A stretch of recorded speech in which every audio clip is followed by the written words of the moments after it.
योभन्दा अघिल्लो वर्ष चाहिँ अब दुःखदायी रह्यो।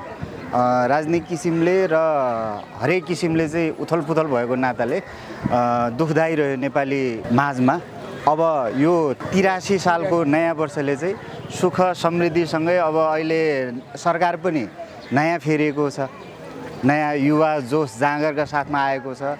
अब हेरौँ पक्कै पनि समाजको मुहार फेरिनेछ। अब जनताले सुख शान्ति समृद्धि नयाँ नेपाल र नेपालीहरूले चाहिँ नि आनन्दले र शान्तिपूर्वक तरिकाले चाहिँ नि अब अमन चयनका साथ हिँडेर डुलेर खानेर गरेर खानु पाओस् भन्ने त्यही सङ्कल्प गरिएको छ। एउटा स्थिर सरकार बनाउनको लागि एउटा युवाको म्यान्डेट पनि पाएको छ र त्यस अर्थले पनि म यो 83 साललाई एउटा के सङ्कल्प गर्न चाहन्छु भने देश र जनताले अब फेरि दुःख पाउन नपरोस् र यो देशको सामाजिक राजनीतिक र आर्थिक परिवर्तनको निम्ति आफ्नो ज्यानको आहुति पनि दिन नपरोस्। सबैलाई सुख शान्ति मिलोस्, सुख शान्ति आनन्द मिलोस्।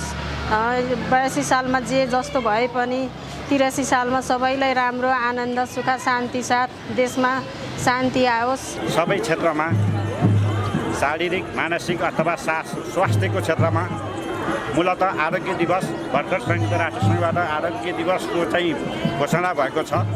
नेपालको प्रस्ताव हो त्यो। अब सबै नेपाली जनतामा आरोग्यता आओस्।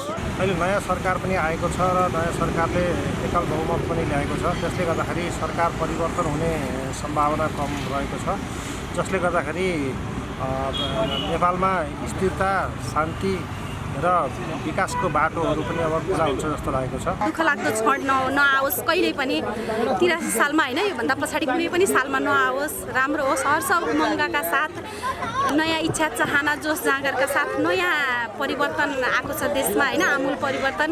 यस्तै परिवर्तन जसरी खुसियालीका साथ आएको छ त्यस्तै खुसियालीका साथ देशको विकास, देशको जनतामा खुसियाली छाओस्।